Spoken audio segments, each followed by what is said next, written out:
নমস্কাৰ প্ৰিয় দৰ্শকসকলে ষ্টেচনকৰ YouTube channel আৰু ফেচবুক পেজৰ মাজত সকলোকে পুনৰবাৰ মই নতুন এটা ভিডিঅ'লৈ স্বাগতম জনাইছোঁ। সকলোলৈকে অসমীয়া নৱবৰ্ষৰ বহুত আন্তৰিক শুভেচ্ছা জনাইছোঁ। দুদিন পলমকৈ হ'লেও বহাগ বিহুৰ আন্তৰিক শুভেচ্ছা জ্ঞাপন কৰিছোঁ। আজি লৈ আহিছোঁ অসমীয়া নৱবৰ্ষৰ ৰাশিফল। মিথুন ৰাশিৰ জাতক বা জাতিকাসকলৰ অসমীয়া নৱবৰ্ষটো আপোনালোকৰ কিদৰে যাব বা কোন দিশত আপোনালোকৰ ভাল বা আপোনালোকৰ ধনস্থান, ব্যৱসায় বাণিজ্য, এডুকেশ্যন, কেৰিয়াৰ, বিদ্যা, শিক্ষা, কৰ্ম গোটেই বিষয়ে সম্পূৰ্ণ ৰাশিফলটো আপোনালোকৰ বাবে লৈ আহিছোঁ। গতিকে ভিডিঅ'টো আৰম্ভ কৰাৰ আগত সকলোলৈকে মোৰ ফালৰ পৰা সৰু এটা অনুৰোধ জনাইছোঁ, যদিহে মোৰ ষ্টেচনকৰ ইউটিউব চেনেলটো আৰু ফেচবুক পেজটো আপোনালোকৰ ভাল লাগে অনুগ্ৰহ কৰি আপোনালোকে ছাবস্ক্ৰাইব কৰিব, লাইক কৰিব, কমেণ্টছ কৰিব, লগৰ সকলোলৈকে আমাৰ ভিডিঅ'সমূহ আপোনালোকে যিমান পায় শ্বেয়াৰ কৰিব। আহক আমি দেৰি নকৰাকৈ মূল বিষয়বস্তুটোলৈ আগবাঢ়োঁ। মিথুন ৰাশিৰ জাতক বা জাতিকাসকলৰ কাৰণে প্ৰথমতে আহিছোঁ ব্যৱসায় বাণিজ্যৰ ক্ষেত্ৰত এই বছৰ শুভ গ্ৰহটো বৃহস্পতি। গতিকে মিথুন ৰাশিৰ জাতক বা জাতিকাসকলৰ কাৰণে অসমীয়া নৱবৰ্ষৰ ব্যৱসায় বাণিজ্যৰ ক্ষেত্ৰত অত্যন্ত শুভ। বৰ্ষ আৰম্ভ কালতেই গুৰু বৃহস্পতি অৰ্থাৎ বহাগ আৰু জেঠ মাহতে আপোনালোকৰ ব্যৱসায়ৰ ক্ষেত্ৰত অত্যন্ত শুভ। আপোনালোকে নতুনকৈ যদি কিবা ব্যৱসায় আৰম্ভ কৰিম বুলি ভাবিছে বা নতুনকৈ যদি কিবা পৰিকল্পনা কৰি থৈছে, মিথুন ৰাশিৰ জাতক বা জাতিকাসকলৰ এই অসমীয়া নৱবৰ্ষৰ বহাগ বা জেঠ মাহটো আপোনালোকৰ কাৰণে অত্যন্তই শুভ হ'ব। ব্যৱসায়ী দিশত আপোনালোকৰ খুব বেছি ভাল হ'বলৈ গৈ আছে। এতিয়া মই আহিছোঁ মিথুন ৰাশিৰ জাতক বা জাতিকাসকলৰ যিসকল শিক্ষাৰ্থী আছে, কণ ভাইটি ভণ্টি দাদা বাইদেউসকল আছে, আপোনালোকৰ বিদ্যাস্থানটো আপোনালোকৰ এই অসমীয়া নৱবৰ্ষটোত আপোনালোকৰ কেনেকুৱা হ'বলৈ গৈ আছে। বিদ্যাৰ অধিপতি গ্ৰহটো হৈছে আমি সকলোৱে জানো বুধ। গতিকে বুধ গ্ৰহ মিথুন ৰাশিৰ ব্যক্তিসকলৰ বাবে বিদ্যাকাৰক গ্ৰহ। বৰ্ষাৰম্ভ কালতে বুধ কৰ্মস্থানত নিচস্থ ভাৱত থকাত বুধ যি নিচস্থ হৈ থাকিব, গতিকে আপোনালোকে এই বহাগ জেঠ আহাৰ মাহলৈকে অকণমান বিদ্যাৰ ক্ষেত্ৰত আপোনালোকৰ আপছ এণ্ড ডাউন থাকিব। মনে বিচৰা ৰিজাল্ট বা পাৰ্চেণ্টেজসমূহ বা আপোনালোকে পঢ়াত মনোযোগ দিয়াৰ ক্ষেত্ৰত অকণমান বাধা বিঘিনি আহিব। গতিকে আপোনালোকে বুধবাৰ দিনটো আপোনালোকে নিৰামিষ আহাৰ গ্ৰহণ কৰিব লাগিব। লগতে মা সৰস্বতীৰ যিটো বীজ মন্ত্ৰ থাকে, ঐং বীজ মন্ত্ৰটো যদি আপোনালোকে পাঠ কৰিব পাৰে বা বুধবাৰ দিনটো আপোনালোকে গ্ৰীণ কালাৰৰ কাপোৰ কানি বা গ্ৰীণ কালাৰৰ শাক পাচলি, সেউজীয়া ৰঙৰ বস্তু যদি আপোনালোকে খাব পাৰে, তেতিয়াহ'লে আপোনালোকৰ কাৰণে বিদ্যা ক্ষেত্ৰত শুভ ফল লৈ আহিব। কাৰণ বহাগ জেঠ এই 2-3টা মাহে বিদ্যা ক্ষেত্ৰত আপোনালোকে অকণমান অশুভ প্ৰভাৱ পৰিব। কিন্তু আপোনালোকে জেঠ মাহ বা তেনেকুৱা জেঠ আহাৰলৈকে আপোনালোকৰ বিদ্যাত বাধা থাকিব। শাওণ ভাদ মাহৰ পিছৰ পৰা বিদ্যা ক্ষেত্ৰত উন্নতি আহিব। বা যিসকলে এই বছৰ ভাবিছে আপোনালোকে ছায়েন্সত পঢ়িম বা আপোনালোকৰ ৰসায়ন বিজ্ঞান ইত্যাদি আপোনালোকে মেডিকেল ইত্যাদিত ছিট পোৱা নাছিলে, এই বছৰটো আপোনালোকে জুলাই আগষ্ট মাহৰ পৰা আপোনালোকে ছিট পোৱাৰ সম্ভাৱনা অত্যন্ত শুভ হিচাপে মিথুন ৰাশিৰ জাতক বা জাতিকাসকলৰ কাৰণে দেখা গৈছে। এতিয়া মই আহিছোঁ মিথুন ৰাশিৰ জাতক বা জাতিকাসকলৰ কৰ্মক্ষেত্ৰত বা চাকৰিৰ ক্ষেত্ৰত আপোনালোকৰ কি হ'ব। চাওক, মিথুন ৰাশিৰ জাতক বা জাতিকাসকলৰ কৰ্মক্ষেত্ৰলৈ বহুত কুৱেশ্যন আছিলে। যোৱা 2-3 বছৰমানৰ পৰা আপোনালোকৰ কৰ্মক্ষেত্ৰত বা আপোনালোকৰ চাকৰি মনে বিচৰা হৈ উঠা নাছিলে। গতিকে মিথুন ৰাশিৰ ব্যক্তিসকলৰ বাবে কৰ্ম অধিপতি গ্ৰহটো হ'ল বৃহস্পতি। বছৰৰ আৰম্ভণিতে কৰ্ম অধিপতি গুৰু বৃহস্পতি দ্বাদশ স্থানত থকাত অকণমান অশুভ প্ৰভাৱ আহিব নহা নহয়, কিন্তু অনবৰতে মনত আপোনালোকৰ অকণমান দুশ্চিন্তা আহিব। গতিকে অকণমান যদি মেডিটেশ্যন আপোনালোকে কৰিব পাৰে, তেতিয়াহ'লে আপোনালোকৰ কাৰণে শুভ আহিব। আৰু আপোনালোকৰ চাকৰিৰ ক্ষেত্ৰত এই বছৰটো আপোনালোকৰ শুভ হিচাপে লৈ আহিব। আপোনালোকৰ জেঠ মাহৰ পিছৰ পৰা আপোনালোকৰ চাকৰিৰ ক্ষেত্ৰত নতুন আপোনালোকৰ কৰ্মপ্ৰাপ্তি বা কৰ্ম হোৱাৰ সম্ভাৱনা অত্যন্ত ষ্ট্ৰং যোগ দেখা গৈছে। গতিকে আপোনালোকে চিন্তিত হ'ব নালাগে। আপোনালোকৰ নতুন কৰ্ম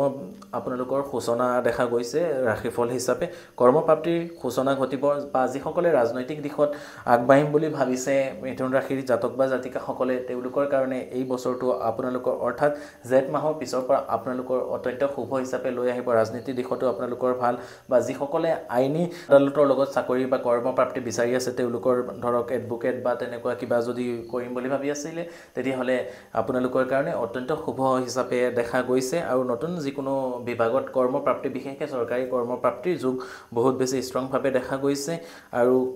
অকণমান এই বছৰটো আপোনালোকে যদি পাৰে অকণমান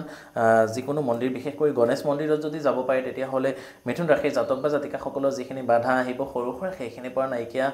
হৈ যাব পাৰিব। এতিয়া মই আহিছোঁ আপোনালোকৰ লাভ ৰিলেশ্যন, প্ৰেম প্ৰণয়, পতি পত্নী, প্ৰেমিক প্ৰেমিকাৰ মাজত সম্পৰ্কটো কেনেকুৱা হ'ব মিথুন ৰাশিৰ জাতক বা জাতিকাসকল। কিন্তু তাৰ আগতে 2-এটা সৰু কথা আপোনালোকক জনাই ল'ব খুজিছোঁ। আপোনালোকে বহুতে মোৰ লগত বা আমাৰ লগত যোগাযোগ কৰিব খোজে। মোক ক'ত কেনেকৈ কিদৰে যোগাযোগ কৰিব পাৰিব, মোৰ গুৱাহাটী বেলতলা তিনিআলি চেম্বাৰ আছে। আৰু নগাঁৱৰ কঠীয়াতলী চাৰিআলি ৰামকৃষ্ণ জেমছ এণ্ড জুৱেলাৰীটো মোৰ চেম্বাৰ আছে। হোজাই চহৰৰ মাজমজিয়াত যি ভীমচৰীয়া ৰোডত খান জুৱেলাৰ্ছ, সেই খান জুৱেলাৰ্ছৰ মোৰ খান জুৱেলাৰ্ছৰটো মোৰ চেম্বাৰ আছে ভিডিঅ' ডেছক্ৰিপশ্যনত contact details chamber details Facebook page link WhatsApp channel link Instagram link গোটেইখিনি দিয়া থাকে অনুগ্ৰহ কৰি হোৱাটছআপ আৰু ইনষ্টাগ্ৰামতো আপোনালোকে মোক ফ'ল' কৰিব মৰম আশীৰ্বাদ দিব ইউটিউবৰ দৰে আৰু যিসকলে ভাবে জ্যোতিষশাস্ত্ৰ সম্বন্ধীয় যিকোনো দিহা পৰামৰ্শ আমাৰ পৰা ল'ব চেম্বাৰ মোৰ 3টা জেগাত গুৱাহাটী নগাঁৱত আৰু আপোনালোকে হুজাইত পাই যাব তাৰ উপৰিও আপোনালোকে অনলাইন কনসালটেন্সি এভেইলেবল মোক পাই যাব ভিডিঅ' ডেছক্ৰিপশ্যনত কণ্টেক্ট ডিটেইলছ দিয়া আছে আপোনালোকে হোৱাটছআপৰ মাধ্যমেৰে বা ফোন কলৰ মাধ্যমেৰে অকণমান সময়লৈ যোগাযোগ কৰিব আমাৰ পৰা যিকোনো দিহা পৰামৰ্শ আপোনালোকে ল'ব পাৰিব আৰু এই বছৰ যিহেতু মিথুন ৰাশিত জাতক বা জাতিকাসকলে আপোনালোকে ভগৱান গণেশ বাবাক বেছিকৈ মানিব লাগিব গতিকে আপোনালোকে অনুগ্ৰহ কৰি ওম গং গণপতয়ে নমঃ কমেণ্ট কৰিব বা আপোনালোকে ওম গণেশায় নমঃ আপোনালোকে গণেশ বাবাৰ যিকোনো এটা নাম লৈ পেলাই আপোনালোকে কমেণ্ট কৰিব তেতিয়াহ'লে আমাৰো ভাল লাগিব এতিয়া মই আহিছোঁ মিথুন ৰাশিৰ জাতক বা জাতিকাসকলৰ ক্ষেত্ৰত যি প্ৰেম প্ৰণয় বা বিবাহৰ ক্ষেত্ৰত অসমীয়া নৱবৰ্ষটো বহাগ মাহৰ পৰা চ'ত মাহলৈকে আপোনালোকৰ কেনেকুৱা যাব মিথুন ৰাশিৰ সপ্তমপতি গ্ৰহ গুৰু বৃহস্পতি দ্বাদশত অৱস্থান কৰাৰ বৰ্ষাৰম্ভ কালত মিথুন ৰাশিৰ জাতক বা জাতিকাসকলৰ কাৰণে প্ৰেমৰ ক্ষেত্ৰত অতিশয় অশুভ 2-3 মাহ বহাগ মাহৰ পৰা জেঠ আহাৰ মাহলৈকে আপোনালোকৰ প্ৰেম প্ৰণয়ৰ ক্ষেত্ৰত অত্যন্ত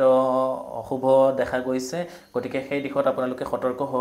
হ'ব লাগিব আপোনালোকৰ বিপৰীত থকা সমৰ্থনত আপোনালোকৰ পাৰ্টনাৰে আপোনালোকৰ লগত অকমান ব্লেকমেইল বা তেনেকুৱা কিবা অকমান মিছা বদনাম বা আপোনালোকৰ ৰিলেশ্যনত অকমান প্ৰবলেম অহা দেখা যাব গতিকে 2-3 মাহ পিছৰ পৰা বহাগ মাহৰ পৰা 2 মাহমান পিছৰ পৰা আপোনালোকৰ লাভ ৰিলেশ্যন নতুন প্ৰেমিক প্ৰেমিকা আপোনালোকৰ জীৱনত অহাৰ সম্ভাৱনা আছে বিয়া বাৰুৰ ক্ষেত্ৰত যিখিনি বাধা আহিছিলে যিসকল বিবাহৰ প্ৰাৰ্থী তেওঁলোকৰ 28 বহাগৰ পিছৰ পৰা গুৰু বৃহস্পতি শুভৰ প্ৰভাৱৰ ফলত বিয়া বাৰু আপোনালোকৰ সম্পূৰ্ণ সামাজিকভাৱে হৈ উঠিব যিসকলৰ বহু দিনৰ পৰা বিয়া বাৰুত বাধা পাই আছিলে আপোনালোকৰ বিবাহ বাৰুৰ ক্ষেত্ৰত অত্যন্ত শুভ আহিব আৰু মিথুন ৰাশিৰ জাতক বা জাতিকাসকলৰ ক্ষেত্ৰত বিবাহযোগ্য যুৱক যুৱতী বিবাহৰ কথা এই বছৰ ফাইনেলাইজ হ'ব বা আগবাঢ়িব পাৰিব এতিয়া মই আহিছোঁ মিথুন ৰাশিৰ জাতক বা জাতিকাসকলৰ পাৰিবাৰিক ক্ষেত্ৰখনত আপোনালোকৰ অসমীয়া নৱবৰ্ষটো কেনেকুৱা হ'ব বৰ্ষৰ আৰম্ভ কালতে মিথুন ৰাশিৰ জাতক ব্যক্তিসকলৰ পৰিয়ালৰ ক্ষেত্ৰত আমি শুভ বুলি ক'ব নোৱাৰি ৰাজ্যাধিপতি বুধ নিচস্থ ভাৱত আৰু সপ্তমপতি বৃহস্পতি দ্বাদশত থকাত অশুভ আপোনালোকৰ ফেমিলি লাইফত অকমান সৰু সুৰা মটৰ অমিল কাজিয়া পেচাল সেইখিনি সৰু সুৰাকৈ হোৱাৰ সম্ভাৱনা দেখা গৈছে গতিকে আপোনালোকে যিমান পাৰে নিজৰ মিথুন ৰাশিৰ জাতক ব্যক্তিসকলে যিমান পাৰে নিজকে আপোনালোকে কন্ট্ৰোল কৰি ৰাখিব সংজেদ নকৰিব সেইখিনি আপোনালোকে নকৰিব বা পতি পত্নীৰ মাজত মতানৈক্যখিনি আপোনালোকে না আনিব দাম্পত্য কলহ অকমান অসুবিধা দেখা গৈছে ভাই ভনী পত্নী ভগ্নীৰ লগত আপোনালোকৰ সৰু সুৰা কাজিয়া আপোনালোকৰ কৰ্মক্ষেত্ৰত আপোনালোকৰ হায়াৰ অথৰিটি বা জুনিয়ৰ সিনিয়ৰৰ লগত অকমান মনোমালিন্য দেখা যাব সেইখিনি আপোনালোকৰ আহাৰ মাহৰ পিছৰ পৰা আপোনালোকৰ শুভ হৈ উঠিব গতিকে এই 2 মাহ আপোনালোকে সাৱধান বা সতৰ্কতা আপোনালোকে মানি উঠিব লাগিব বাকি পৰিয়ালৰ ক্ষেত্ৰত শুভ বুলি আমি ক'ব পাৰি এতিয়া মই আহিছোঁ মিথুন ৰাশিৰ জাতক বা জাতিকাসকলৰ আটাইতকৈ মূল্যবান আটাইতকৈ গুৰুত্বপূৰ্ণ বস্তুটো হৈছে আমাৰ স্বাস্থ্য হেলথ সকলোৰে এটা কোৱেশ্চন থাকে মোৰ স্বাস্থ্যটো কেনেকুৱা যাব গতিকে মিথুন ৰাশিৰ জাতক বা জাতিকাসকলৰ অসমীয়া নৱবৰ্ষটো আপোনালোকৰ হেলথ অৰ্থাৎ নিজৰ স্বাস্থ্যটো আপোনালোকৰ কেনেকুৱা যাব তাৰ বিষয়ে জনাই ল'ব খুজিছোঁ মিথুন ৰাশিৰ এই বছৰটো আপোনালোকৰ বুধ গ্ৰহটো দশম স্থানলৈ বুধ নিচস্থ হৈ থকাৰ ফলত আপোনালোকৰ মিথুন ৰাশিৰ জাতক ব্যক্তিসকলৰ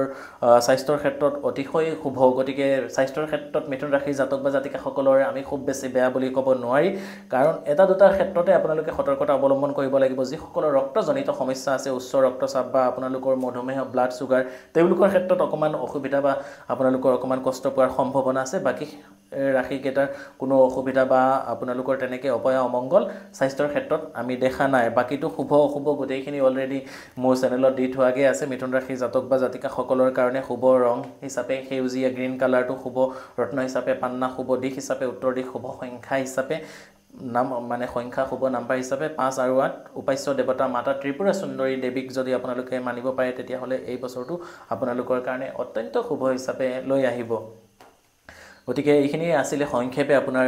মিথুন ৰাশিৰ ব্যক্তিগত আপোনালোকৰ ৰাশিফল তাৰ উপৰিও আপোনালোকে পূৰ্ণাংগভাৱে নিজৰ হৰস্কোপখন বিচাৰ কৰি পূৰ্ণাংগ আপোনালোকে গ্ৰহৰ ট্ৰেনজিট দশা অন্তৰ্দশা প্ৰত্যন্তৰ দশাৰ ওপৰত আপোনাৰ নিজৰ ভৱিষ্যত নিৰ্ধাৰণ হ'ব তাৰ গতিকে আপোনালোকে যদি ভাবে আপোনালোকে কাৰোবাৰ লগত কনসাল্ট কৰিব বা আমাৰ লগতো অনলাইন বা অফলাইন আপোনালোকে চেম্বাৰ ইত্যাদি বা ফোন কলৰ মাধ্যমে আপোনালোকে যোগাযোগ কৰি দিহা পৰামৰ্শ ল'ব পাৰিব শেষৰবাৰ সকলোকে অনুৰোধ জনাইছো অনুগ্ৰহ কৰি আপোনালোকে কমেন্ট কৰিব বেছিকে আৰু পুনৰবাৰ মোৰ ফালৰ পৰা সকলোলৈকে হৰ হৰ মহাদেৱ জয় মা কালী জয় মা কামাখ্যা জয় শ্ৰীৰাম ধন্যবাদ